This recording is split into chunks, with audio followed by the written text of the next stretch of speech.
Geesse har'a guyyaan kunoo gala keeti karaa biyya kan kee biyya ganamaatti biyya caaltu biyya Oromiyaatti kan duurarraa deemtee fagaatte dhiifteeti.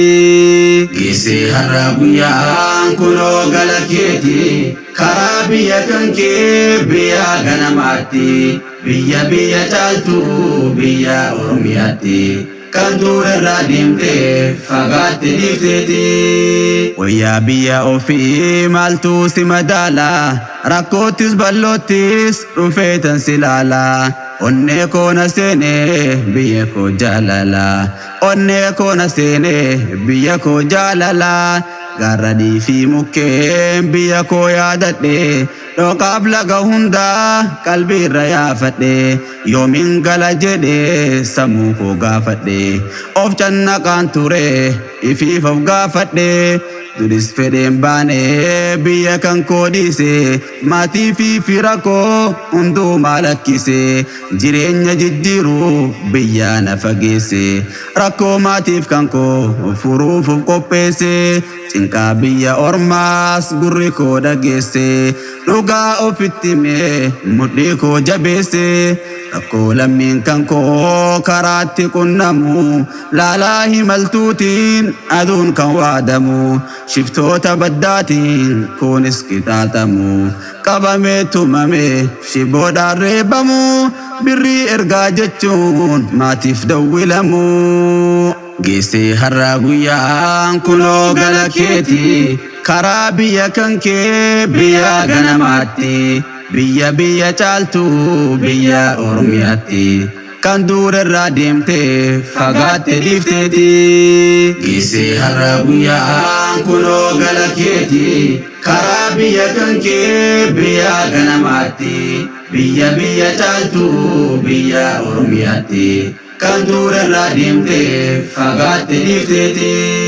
Kunis meeqaan tamtuu lubbuun isaa baate bishaan bahraa saniin lubbuun kan dhabamte qurxummiinis nyaatte garaa kan guuttatte firaaf ahlii hundaa garaan kan waadamte hedduudha kan caakkaa san keessa dhabamte dachiin biyya sanii osooniif dubbatte lafee lammii kooti garaa kan dhokfatte rakkoo lammiin kan koo isarra qunnamte.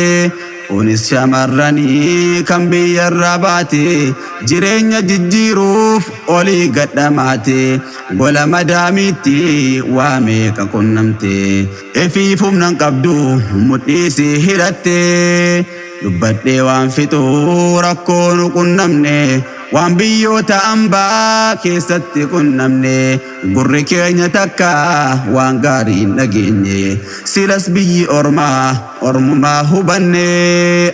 Geesse har'a guyyaan kunoo gala keeti karaa biyya kan kee biyya ganamaatti biyya caaltu biyya Oromiyaatti kan duurarraa deemtee fagaatte dhiifteeti. Geesse har'a guyyaan kunoo gala keeti karaa biyya kan kee biyya ganamaatti biyya caaltu biyya Oromiyaatti kan duurarraa deemtee fagaatte dhiifteeti.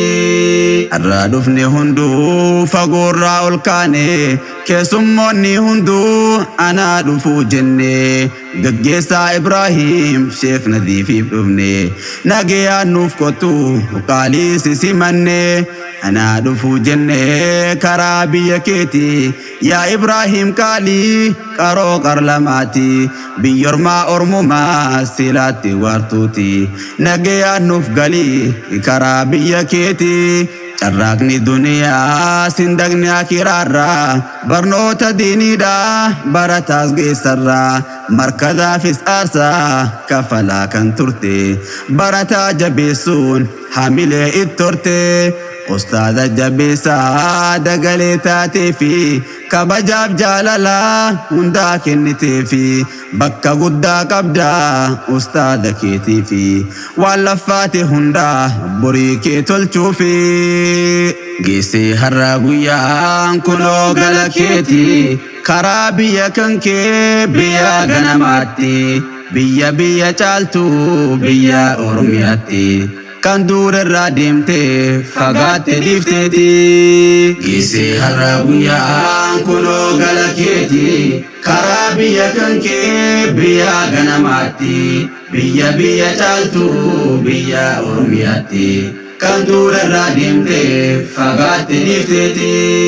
Ayaa gaarii dhufne markazuun Najjaashi madda barnootaati kunuunsa sammuuti kan wallaala saaqee fageessu biyyatti iddoo raahaa qalbii tasgabbii sammuuti.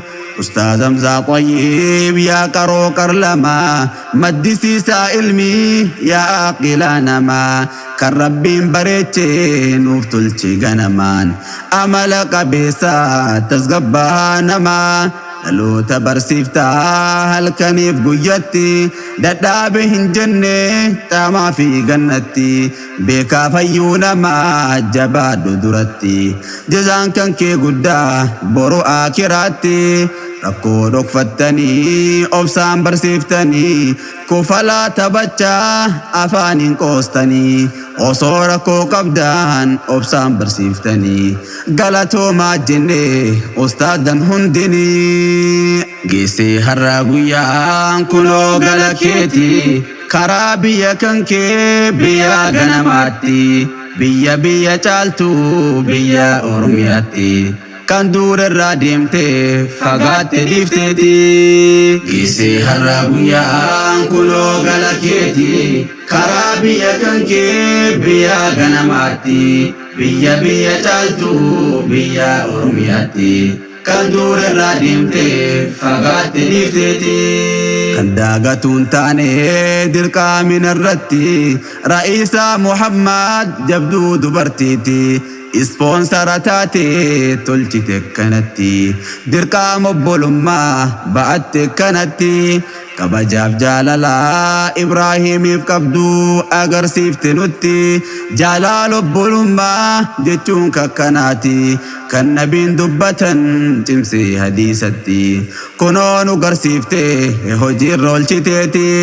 galatoomi jennee barattuu Ra'iisaa waan gaarii hojjette hojii akkaan boonsaa kan boruu qiyaamaa caayaa si teessisaa abshiin rabbiin kan kee boruu si milkeessaa nagayaan naaf turaa hundumti keessanii ergaa xumuradhee gabaabse kanaanii hanga yeroo biraa dhufnu waan biraanii isinin jaaladha hunduu obboloonni. Geessee har'a guyyaan kunoo gala keeti karaa biyya kan kee biyya ganamaatti biyya caaltu biyya Oromiyaatti kan dur irraa deemte fagaatte dhiifteeti. Geessee har'a guyyaan kunoo gala keeti karaa biyya kan kee biyya ganamaatti biyya caaltu biyya Oromiyaatti kan dur irraa deemte fagaatte dhiifteeti. Geessee har'a guyyaan kunoo gala keeti karaa biyya kan kee biyya ganamaatti biyya caaltu biyya Oromiyaatti kan dur irraa deemte fagaatte dhiifteeti.